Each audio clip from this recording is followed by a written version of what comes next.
se va a realizar mañana y ahora me parece que empieza el discurso. Escuchamos. La firma correspondiente. A continuación, compartiremos la palabra de la compañera presidenta del Partido Justicialista Nacional. Habla la compañera Cristina Fernández de Kirchner.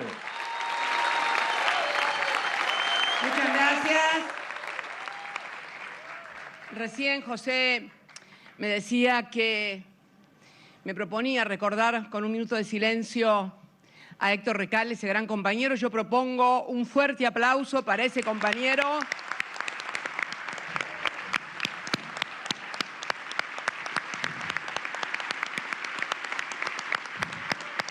¡Vamos!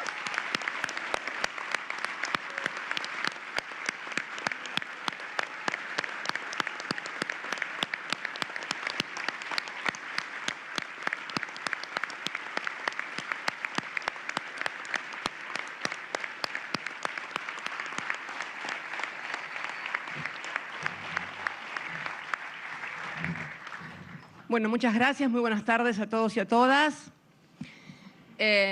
Vayan mi agradecimiento a los compañeros y compañeras vicepresidentas, que hoy Mariel no está porque está en Roma, la recibía Francisco, así que ese es el motivo de que Mariel hoy no nos acompañe. Quiero saludar a todos los compañeros y compañeras de los distintos estamentos del partido, sindicales, femeninos, juventud, que integraron la lista de Primero la Patria. Quiero también mandar un fuerte saludo al compañero Quintela y a todos los compañeros que integraron la lista federales.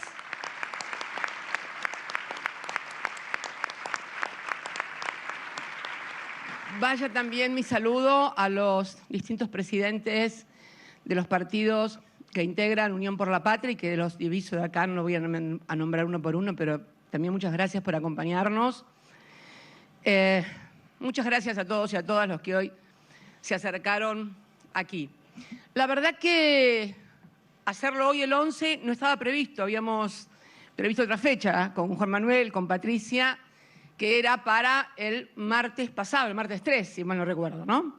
También quiero agradecer, por favor, me había olvidado, a todos los compañeros y compañeras del anterior Consejo del Partido que tenían mandato hasta el 30 de marzo y pusieron a disposición de este Consejo sus renuncias para integrar. Así que también un abrazo y un saludo para todos aquellos compañeros y compañeras.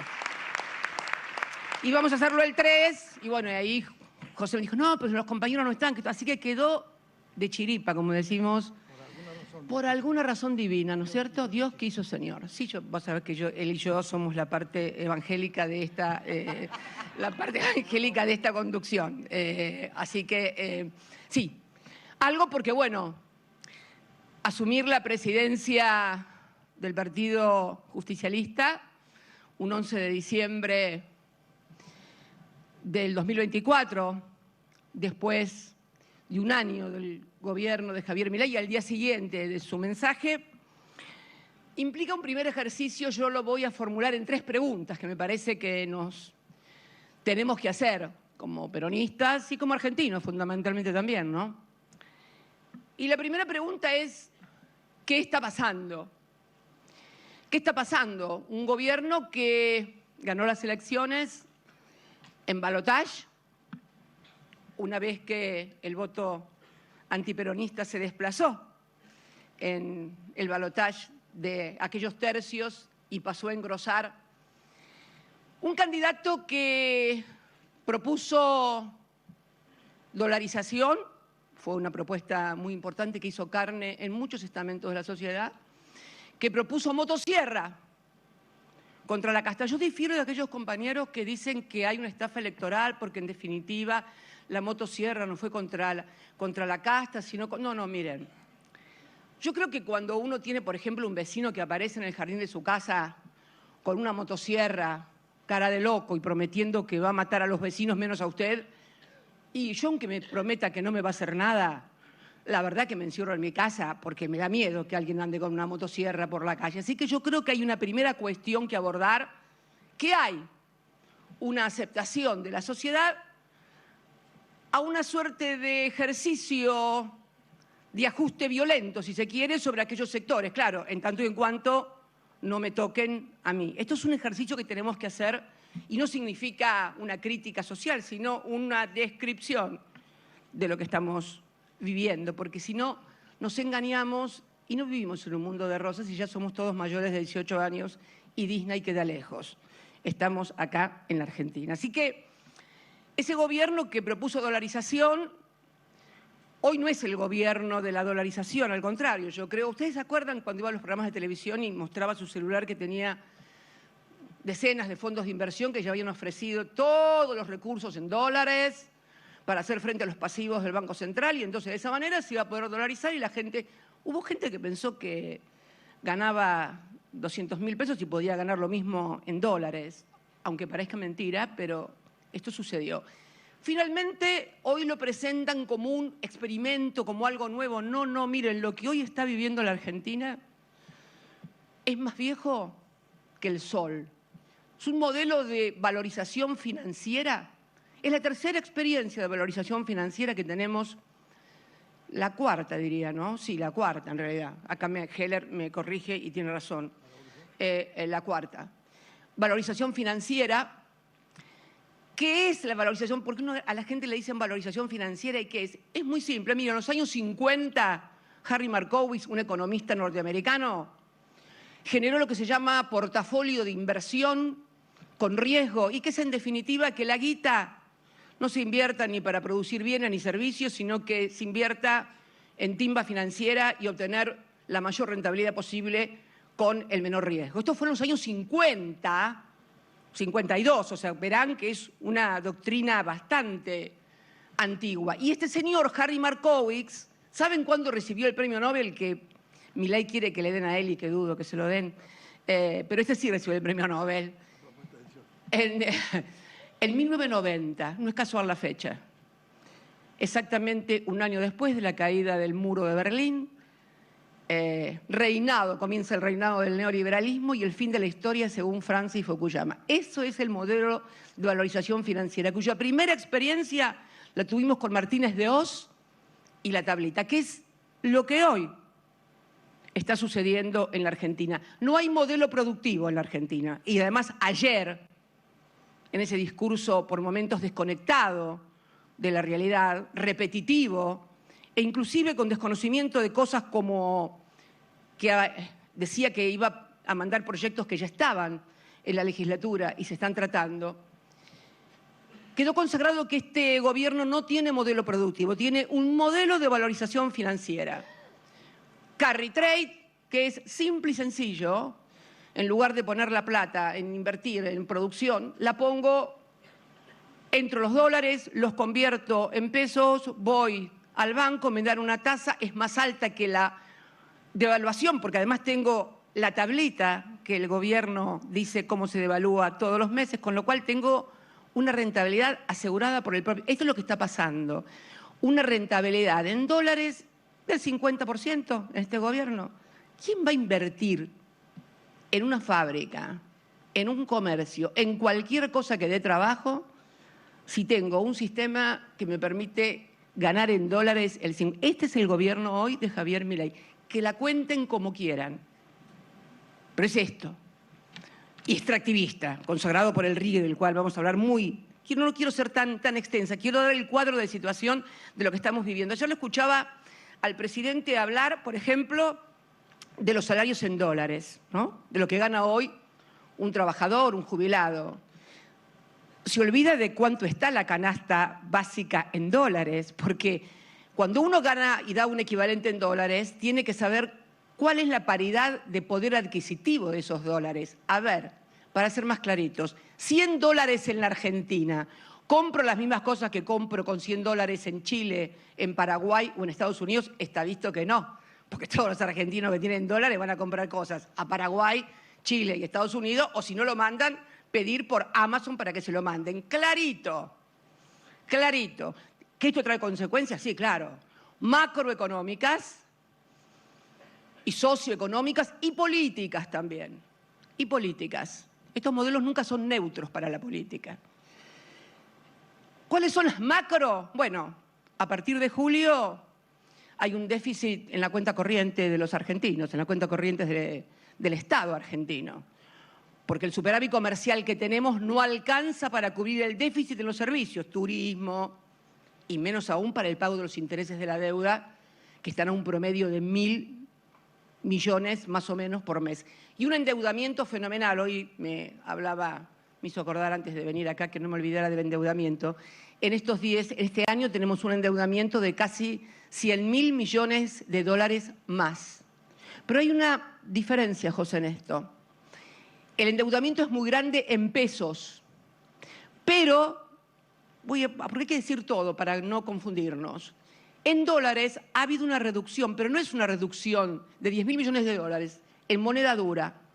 No es una reducción virtuosa, es una reducción forzosa. ¿Por qué? Porque como no tienen los dólares, porque no tenemos acceso a los mercados internacionales, por eso, pese al superávit comercial de todo el primer semestre, que fue muy bueno, basado en pisar las importaciones, por eso, en base al ingreso formidable, el blanqueo fue un éxito. Yo creo que tenemos que decir las cosas y referenciarnos exactamente, porque para ser creíbles hay que describir cómo son las cosas. El blanqueo fue exitoso, mucho más exitoso que el de Macri. En 48 días ingresaron a cuentas bancarias 15.000 millones de dólares. En 48 días de blanqueo de Macri habían ingresado apenas 1.100 millones de dólares. En total se blanquearon 23.300 millones de dólares. Fue la segunda burbuja financiera. La primera fue sentarse en las importaciones, los bopriales, y entonces tener un superávit muy robusto, que fue lo que permite, además, porque fíjense qué curioso, entran dólares pero siempre estamos en reservas negativas.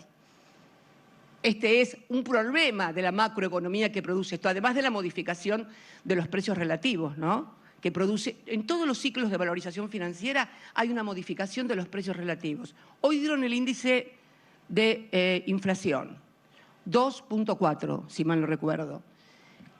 Hace ya varios meses que se ve muy claramente que los bienes transables, fundamentalmente alimentos, bebidas, van a la baja por abajo del precio, y todo, tarifas, luz, gas, transporte, prepagas, va por arriba. Porque este es el desacomodamiento que produce el tener pisado el tipo de cambio. Y acá se produce y se descubre la primera gran falacia de los libertarios y del anarcocapitalismo y del señor Milei. Sostuvo y se cansó de decir que el problema era la emisión monetaria y el déficit financiado con esa emisión monetaria. Sin embargo, no deja de pisar el dólar. Interviene, una de las variables más importantes de los 4 precios de la economía. ¿Por qué? Porque sabe que donde se mueve el tipo de cambio le impacta en el índice de inflación. Y además tampoco es cierto que no hayan emitido. Cuando en diciembre teníamos una base monetaria de 9.700.000, a julio, cuando él anuncia, Toto Caputo anuncia que no va a emitir más, había 20 billones más o menos, y ahora hay 26 billones. ¿La emisión es mala? No, tienen que emitir, pues si no, ¿cómo compran dólares? Los dólares no los pueden comprar ni con chupetines ni con caramelos. Entonces, la primera gran falacia, y que se comprueba lo que nosotros venimos diciendo hace mucho tiempo, que en la economía bimonetaria de la Argentina la inflación está atada a la variación del tipo de cambio. Y todos los periodos donde artificialmente se sostiene un tipo de cambio bajo, produce déficit de cuenta corriente, desindustrialización, pérdida de empleo, cierre de fábricas. ¿Saben, de acuerdo al CIPA y a la FIP, cuántas fábricas o cuántas empresas han desaparecido, han cerrado? 11.000 aproximadamente, 10.700 más o menos, entre 0 y 50 empleados, hasta 50 empleados. Unas 400 entre 50 y 500 empleados. Y 47 empresas de más de 500 empleados. Esto va a ser el paisaje que vamos a enfrentar en la Argentina, más allá de lo que estamos viendo en materia de ajuste fiscal, que bueno, que no fue contra la casta, sino fue contra los jubilados en primer término, porque obviamente representan el 50% casi del presupuesto nacional, después las transferencias a las provincias, el sector público, los salarios del sector público, y la depresión, además, de los salarios, de educación, los salarios, Entonces, este es el panorama. Y ayer yo leía y escuchaba. Dijo, bueno, volvió a repetir el verso de los dólares, que sabemos cuál es el valor de la canasta básica en dólares, e introdujo dos temas nuevos para él. Habló de energía nuclear y que van a generar energía nuclear y van a ser reactores. Oiga, diga, Milei, la CONEA, ¿qué tal?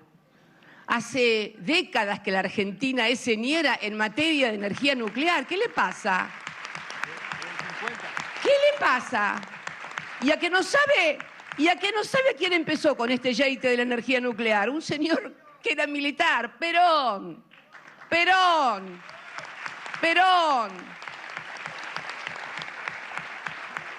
Y habló de reactores chicos. ¿Cómo? Pero si ya lo vendimos. Pero, a ver, era presidenta cuando logramos, se había vendido a Perú, a Egipto, logramos colocar en Australia. Y después, durante el gobierno de Macri, se logró en una segunda licitación que nos habían declarado desierta en la presidencia nuestra, porque le ganábamos a los franceses en Holanda, tuvieron que comprar los holandeses el primer reactor nuclear que le vendimos a la Unión Europea. Claro, ayer me dice la senadora Rionegrina, de Bariloche, del INVAP, de la CONEA, de los científicos argentinos que esta gente desprecia profundamente.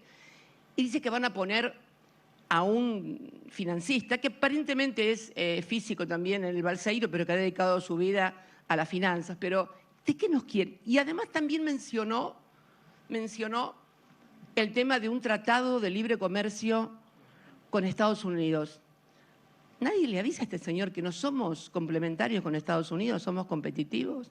¿Por qué no le pregunta a Machinea lo que le pasó cuando fue a Estados Unidos? Cuando Machinea era funcionario de Alfonsín, de Surril, se fue con las carpetas abajo del brazo del polo petroquímico y siderúrgico para conseguir guita para privatizarlos en el Banco Mundial.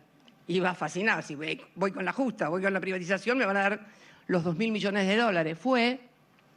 Y el presidente del Banco Mundial dijo, no le puedo dar eso, porque las sillas de Estados Unidos no me permitiría nunca que le dé ese préstamo a ustedes, porque ustedes compiten con el sector petroquímico y siderúrgico de los Estados Unidos.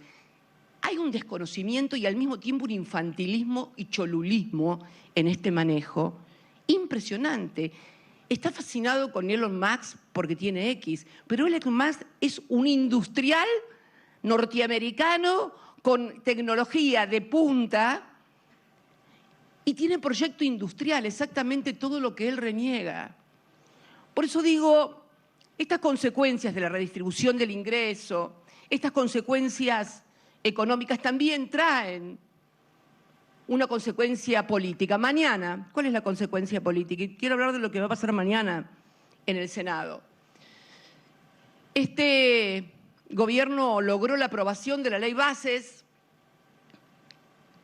y dentro de la ley bases del RIGI, que es un remate prácticamente de nuestros bienes naturales, que además está permitiendo, ayer también anunció una inversión de 11.000 millones de dólares del RIGI.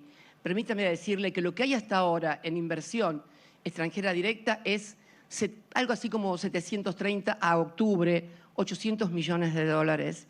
Y también sabemos que muchas empresas que ya estaban radicadas en el país y que tenían previsto hacer las inversiones por su propia actividad, cambian de nombre y de razón social para entrar en el RIGI. Esto lo hemos charlado precisamente con Lucía Corpacci, nuestra vicepresidenta y senadora por Catamarca, porque uno de esos proyectos hizo eso en Catamarca. Están cambiando los nombres, pero en realidad es la inversión que ya estaba prevista con RIGI o sin RIGI. Es más, le dieron tantas vueltas a los malayos con la planta de GNL en Bahía Blanca que finalmente terminaron yéndose los malayos y lo único que le van a lograr es colocar un buque en Río Negro y no va a haber ninguna inversión en tierra salvo el gasoducto para llevarse todo y perjudicaron a la provincia de Buenos Aires y al país. Esto es lo que está pasando. Pero ¿cómo fue obtenido? ¿Cómo fue obtenido ese voto? en un caso que es de público y notorio, el senador de Entre Ríos, Cuader, que hoy está preso en el Paraguay. No hay antecedentes en nuestra historia de un legislador preso en el Paraguay, detenido en comisión de infragante y delito. Esto es lo que pasó. Pero tenemos que analizarlo más allá de la moralina o del hecho delictivo. ¿Cuándo se producen estos hechos en la historia argentina? Yo me acuerdo de 3 o 4. El primero, el asesinato de Enzo Bordavere en el Senado de la Nación. ¿Qué se discutía en ese momento en el Senado de la Nación? ¿Qué discutía Lisandro de la Torre? Discutían el pacto Roca-Runciman y los intereses de los frigoríficos ingleses en contra de los frigoríficos argentinos y fundamentalmente las condiciones leoninas del pacto Roca-Runciman para la República Argentina. Terminó en la muerte. El que era interpelado en ese momento era Dujó. El del Palacio Dujó, ¿vieron? Bueno, ahí estaba la familia, era ministro de Agricultura, junto con Federico Pinedo, entonces ministro de Economía. Esta es la verdad, no tiene nada que ver el actual, ese era el abuelito. Cualquiera puede tener un abuelito que no haya sido del todo bueno, tampoco estigmaticemos como hacen ellos porque eso no está bien, no está bien. ¿Cuál fue la segunda? El tipo trucho, en el año 92, porque no alcanzaban los votos para la privatización de gas del Estado. La tercera, la Banelco en el Senado, reforma laboral. Y ahora este senador que fue clave en la aprobación de la ley Bases. Doblemente clave en la comisión, porque su voto habilitó para que pueda ser tratado en el recinto, sino sin su firma no tenían despacho y por lo tanto no tenían los 2/3 para ser tratados. Y luego en el recinto votando y empatando al votar, lo cual permitió el desempate de la vicepresidenta. ¿Cuál es el hilo conductor en todo esto que yo describo? Las leyes en contra del pueblo y de los intereses de la nación. Fíjense que cada episodio está vinculado a despojo de la Argentina, de los intereses de la nación. Nunca van a encontrar un hecho de estos cuando se trata la ley de bienes culturales, nunca van a encontrar cuando se trata la ley, la UH, o cuando se tratan leyes y propuestas de gobiernos populares, nacionales y democráticos. Esto siempre sucede en gobiernos de corte neoliberal de despojo. Más allá de la pátina esta disruptiva de anarco capitalista, o de los gritos, o de esas cosas que grita, viva no sé qué cosa, carajo. Todo eso es parte de una misa en escena. Pero lo que están haciendo es exactamente lo mismo que vienen haciendo desde hace mucho tiempo. Parece que hubiera ciclos de despojo y apropiación para luego sobrevenir con gobiernos populares, nacionales y democráticos que tornan nuevamente las cosas a su lugar. Este es el que pasa hoy en la Argentina. Una también regresiva distribución del ingreso, con todas las escenas que vemos a diario de jubilados, de científicos, de maestros, de empleados, de despedidos, de cierres, etcétera, etcétera, etcétera. Se me ocurre entonces que a esta pregunta de qué nos está pasando, también debemos ir por una segunda pregunta. Son 3 nada más las preguntas, así que tranquilos, tranquilos. ¿Por qué nos está pasando? Porque describir lo que nos pasa sin indagar acerca de por qué nos pasa, además de facilismo, es mucho reduccionismo. ¿Por qué nos pasa? Bueno, creo que está claro que... Miren, les voy a leer algo que leí el otro día en el partido, en el partido de la provincia de Buenos Aires, cuando estuvimos reunidos el lunes, que fue una parte del discurso del 18 de mayo del 2019, ¿se acuerdan, no? Imposible olvidarse. 18 de mayo del 2019, cuando anuncié lo que iba a ser la fórmula del Frente de Todos. Hay un párrafo que quiero leerlo, porque esto de analizar y decir las cosas después de que pasan con el diario del lunes, está bien, lo hacemos todos. La gracia acá está en poder anticiparse a lo que va a pasar. ¿Se acuerdan cuando dije lo de los tercios, no?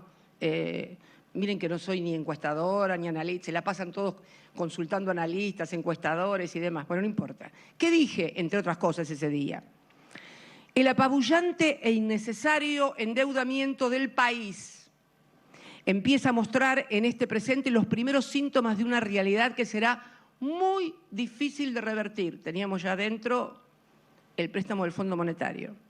Sobre todo si anteponemos los nombres y las ubicaciones personales al desafío de construir una coalición electoral no solo capaz de ganar en las próximas elecciones, sino también que aquello por lo que se convoca a la sociedad pueda ser cumplido. Y a continuación decía, y esta última cuestión, o sea, cumplir con lo prometido, no es menor. Es un principio fundamental entonces evitar sumar a la frustración actual, producto de la estafa electoral que facilitó la llegada de Mauricio Macri al poder, una nueva frustración que no tengo dudas sumergiría a la Argentina en el peor de los infiernos.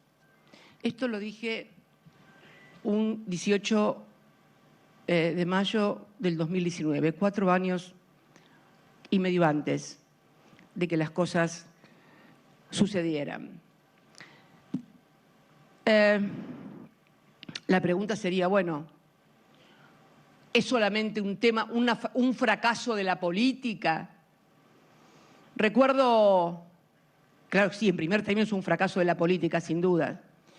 Recuerdo un hermoso acto que tuvimos en el Estadio Único de La Plata, en Maradona, que estaba el presidente, en ese entonces yo vicepresidente, el gobernador de la provincia de Buenos Aires, el presidente de la Cámara de Diputados y el presidente del bloque de diputados en ese entonces. Y me acuerdo que el presidente de la Cámara de Diputados, que después fue nuestro candidato a presidente, anunció, estábamos el 2020, fin de pandemia, que iba a venir un crecimiento muy importante en la economía, como realmente ocurrió. Y me acuerdo también lo que yo dije después, que iba a venir un gran crecimiento, pero que era importante, muy importante, alinear salarios y jubilaciones con precios de bienes y servicios, tasa de interés y tipo de cambio, o sea, los precios de la economía. ¿Para qué? Para que la guita del crecimiento no se la llevaran 4 vivos. Diciembre del 2020. ¿Qué fue lo que pasó? En el 2021 tuvimos un crecimiento económico extraordinario, mayor a la caída de la pandemia. Y en el 22 volvimos a crecer por arriba de los 5 o 6 puntos también, un gran crecimiento. Pero no pudimos, desde el Estado, Fondo Monetario mediante también, no podemos olvidarnos que teníamos al fondo monitoreando y obligando a devaluaciones como pasaron después de las elecciones, ¿no? Empecemos por eso, jamás deberíamos haber aceptado firmar ese acuerdo con el fondo en las condiciones en que se hicieron. Fue fatal, fue letal para nuestro gobierno.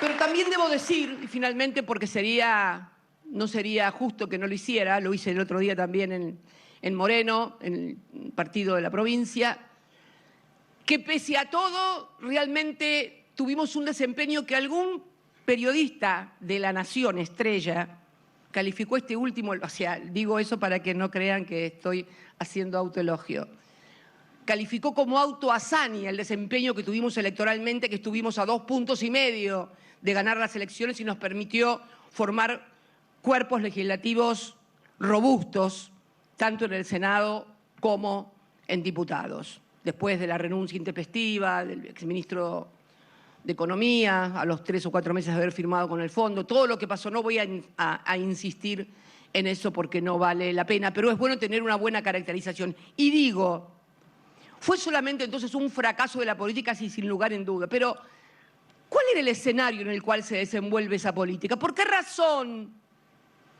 quien fue 2 veces presidenta de la República y que en ese momento tenía los votos que algunos decían que podíamos ganar igualmente, cuál fue la razón para no encabezar esa fórmula y convocar a otro dirigente? Bueno, muy simple, la realidad. Habíamos sido horadada, quien habla desde el año 2007 que asumió como presidenta realmente, pero habíamos sido horadados todo el tiempo. Miren, traje hoy una tapa de Clarín. Esto es martes 31 de marzo del 2015.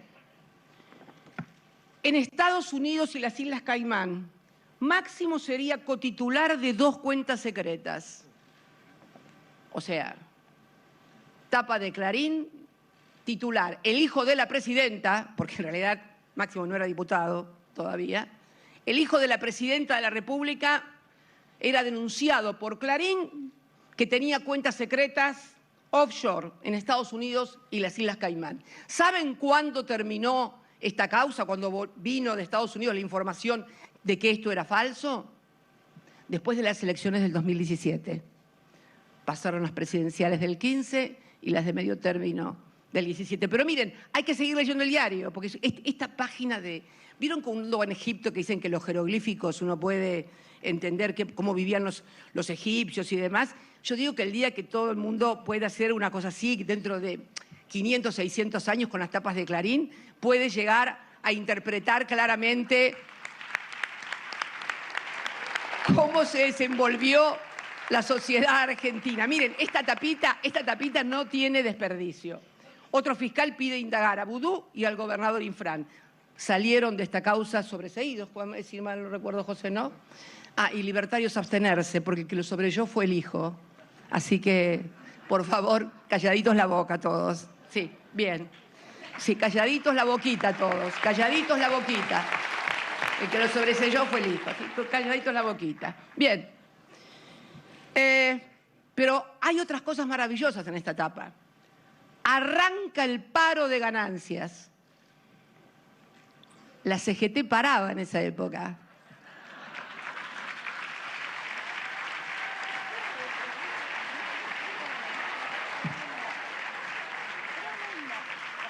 Arranca el paro por ganancias. No funcionará el transporte y no habrá bancos ni otros servicios. Y adhieren algunos gremios industriales. Esperan un alto acatamiento y pondrán policías a custodiar las terminales de los ómnibus. Docentes no toman lista en las escuelas públicas. Otra tapita acá al costado. Crecen las demandas de los jubilados. Ya hay 150 por día. ¿Qué son? ¿Demandas de remedios? ¿Demandas porque no les dan la jubilación? No. Chiquitito abajo. En los juzgados hay cada vez más juicios por el reajuste de haberes. Bueno, esto no empezó con nuestro gobierno. Por eso hay un fuero de la Seguridad Social dedicado exclusivamente a esto, porque las demandas por reajuste de los jubilados son históricas y estructurales en el sistema jurídico argentino, y por eso hubo que hacer un fuero especial de la Seguridad Social. Pero no termina ahí. Miren hasta dónde llegaban las cosas. Argentina con Messi en duda. Hasta Messi lo metían en duda. Ni Messi se salvaba. Ni Messi se salvaba, muchachos, muchachas, grande. No. Nunca vi una cosa igual. Bueno, y de esta podía venir, pero tomé esta porque me encantó el ejemplo. Hubo un clima. Yo veo a los periodistas ahora que se rajan las vestiduras y se hacen las víctimas porque este muchacho les dice cosas de ensobrados y sobrelia a uno y esbirros a los otros y demás. Como dice el Evangelio, siembra viento y recogerás tempestades, ¿no? algo así, ¿no? La denostación permanente de la política contribuyó a crear un clima antipolítica en la República Argentina. Nos hacemos cargo la política de lo que es el fracaso de un gobierno. Háganse cargo alguna vez los demás de las cosas que han hecho en el país también, por favor, para explicar lo que nos está pasando. Y no se quedó ahí, vino obviamente después de lo mediático, lo judicial y el aparato judicial, con denuncias a diestra y siniestra contra nosotros. Un poder judicial cooptado y diseñado para cubrir los negocios que se hicieron durante el macrismo y durante el neoliberalismo, para cubrirlos en los tribunales y sobreseerlos y para perseguir a los peronistas. Este es hoy el partido judicial en la República Argentina, no lo duden. Todas estas cuestiones, además de los modos que me decían, todas estas cuestiones habían permeado en la sociedad y también en nuestra dirigencia. Por eso tomo la decisión que tomo, para asegurar el triunfo del peronismo. Esta es la verdad de la milanesa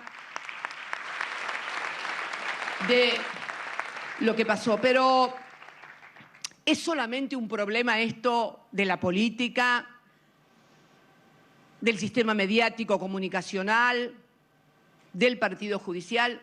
No, no. Vamos a los verdaderos beneficiarios de todo esto.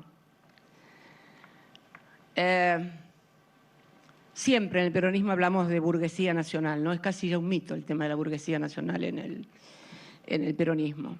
Y no hablo del entramado de pequeños y medianos empresarios y grandes empresarios que a lo largo y a lo ancho del país producen, abastecen el mercado interno, dependen del mercado interno, invierten. Y cuando estoy hablando de los que, además de ser grandes empresarios, las rentabilidades este año 2024 han sido formidables, formidables. Tampoco fueron formidables también de nuestra gestión, absolutamente, como también lo fueron en el 22 y en el 21 también.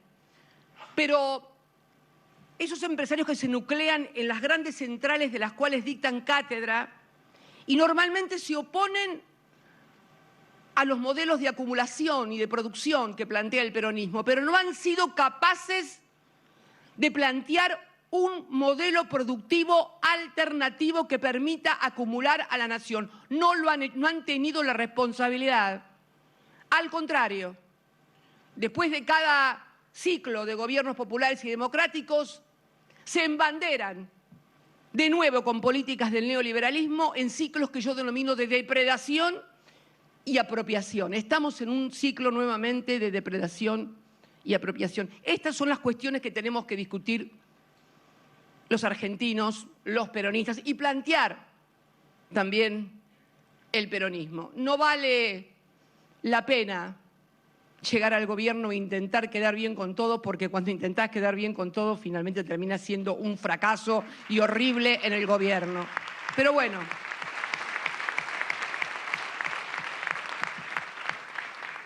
Y a esta pregunta de por qué nos pasó, tenemos que contestar la última pregunta. Bueno, ¿qué hacemos? Sobre todo porque estamos en el Partido Justicialista. ¿Qué hacemos en este escenario? Y yo creo que hay 5 tareas fundamentales. El partido debe formar. Tenemos que abocarnos a la formación de cuadros políticos y técnicos, pero también políticos, porque el técnico puede mostrarnos cómo se logra algo, pero si no tiene el político una correcta interpretación del momento, por ahí no sirve mucho. Formar, informar, planificar, divulgar y organizar. Son las 5 tareas fundamentales que debe cumplir el partido: formar, informar, planificar, divulgar y organizar. vamos a presentar en marzo un proyecto una propuesta de trabajo, porque necesitamos formar e informar también a la sociedad. Parte de las cosas que nos pasan son de un profundo desconocimiento de los mecanismos y de cómo funcionan en detrimento de las grandes mayorías. Esto es clave. Y creo que también tiene que haber por parte de los dirigentes políticos, de los dirigentes de nuestro partido, que muchas veces lo veo convertido en militantes electorales, solamente en militantes electorales, volver a ser militantes políticos. No hablo de los compañeros y compañeras de base que en las unidades básicas, en los sindicatos, en las universidades, ganan centros de estudiantes. Estoy hablando de quienes tienen y quienes tenemos responsabilidades dirigenciales. Seré, porque me formé, como comentaba el otro día, formo parte de una generación que se formó como militante política, electoral imposible, porque bueno, no había elecciones. Así que había que militar y había que traer a Perón a la Argentina. Así que nadie perdía el tiempo en pensar en las elecciones, ni que hubiera elecciones. Queríamos a Perón en la Argentina. Volver a recuperar el rol de militantes políticos, que no quiere decir que no haya, pero no puede ser que todo se reduzca a una pelea de carácter electoral y pasa la elección y no pasa más nada. Es parte del desastre de la política en general en la República Argentina. Pensar que en aquella época, cuando finalmente se abre y se dan elecciones, se arrancan las elecciones, por así decirlo, no es que la dictadura graciosamente da elecciones, y Perón da la orden de que se distribuyan en las listas 25% para las mujeres, la rama, 25% para la rama política, 25% para los sindicatos y 25% para la juventud. La rama de la juventud no había prácticamente compañeros ni compañeras para las listas. Primero porque no les interesaba, segundo porque muchísima gente ni siquiera tenía la edad para integrar una lista. Nadie militaba para estar en una lista, militaban para estar en un proyecto político, en un proyecto de país, que es lo que tenemos que volver a recuperar, compañeros y compañeras.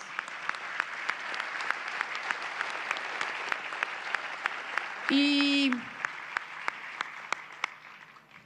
para ir terminando y no ser latosa, esto también requiere una actitud y una comprensión más que una actitud.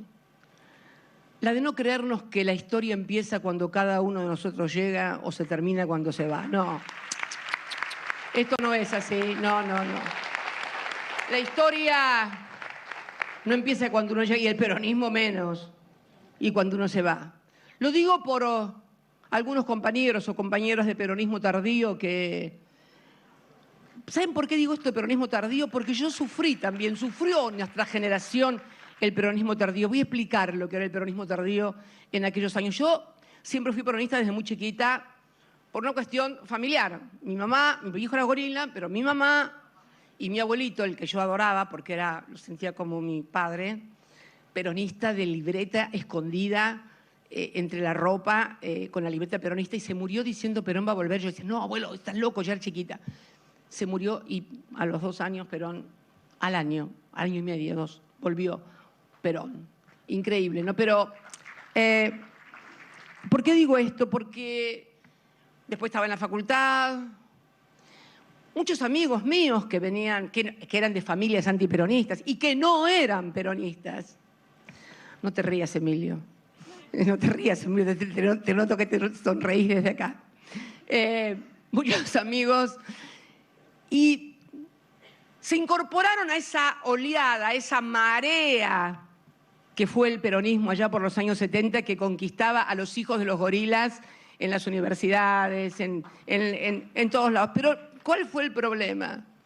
Que después los que nunca habían sido peronistas te querían explicar qué era el peronismo y te querían decir lo que teníamos que hacer. Este era el problema. Ahí vino el gran problema. Y no es una cuestión de antigüedad en las ideas, pero es la comprensión. Quien mejor lo entendió, y con esto quiero terminar, es mi admirado Arturo Jauretche, que antes de morir, en uno de sus últimos prólogos que hizo en una de las últimas ediciones, no me acuerdo si fue en Los Profetas del Odio o en El Medio Pleno de la Sociedad Argentina, hizo un prólogo donde ya anunciaba el enfrentamiento que iba a haber en el seno del peronismo. Y bueno, y describía esto, y criticaba a los viejos que actuaban como sepulcros blanqueados y se horrorizaban con los jóvenes, y a estos jóvenes con mucha fuerza que se incorporaban, pero que muchas veces, con la misma soberbia, sobre todo en los cenáculos universitarios, que habían condenado y tratado de nazifascista al peronismo en los años 45 o 50, ahora lo trataban de socialista y colectivista en los años, y no era eso, era otra cosa, era peronismo.